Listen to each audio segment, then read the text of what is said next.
Alright, so let's talk about the star. The star is a very positive card.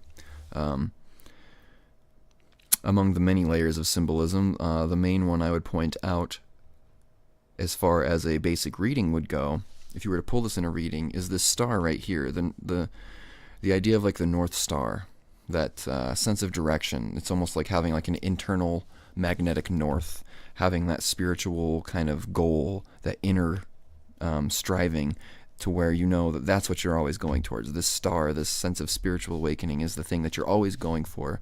And it's like a sense of refocusing. So it can have to do with the idea of like spiritual fulfillment.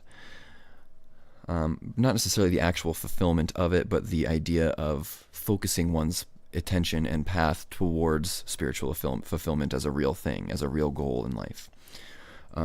So again, on the deeper level of the more esoteric explanation here of this soul, this being going through its awakening through the process of the major arcana, basically this would kind of talk more about the idea of refocusing again. So in the previous cards we talked about the Tower and the Devil, whereas the Devil is the temptation, is the force that pulls one off of their spiritual path and drives them towards indulgence. The Tower is when everything falls apart because of it. And the Star is the refocusing that comes afterwards toward even stronger, more spiritual direction. So again, this is a pretty positive card to pull in really any context, and it can have to do with the idea of bringing both the conscious and subconscious awareness into your everyday life for the purposes of guiding towards this spiritual attainment, this spiritual fulfillment.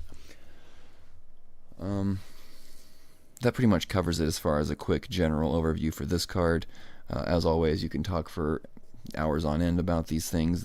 Really when we talk about the tarot, every single color, every single symbol means something, and you can go on and on. There are people who have studied the tarot for many, many years, and there's always something new to learn. So anyways, that covers this card. Let's get into the next one in the next video, number 18, which is the Moon. So I'll see you there.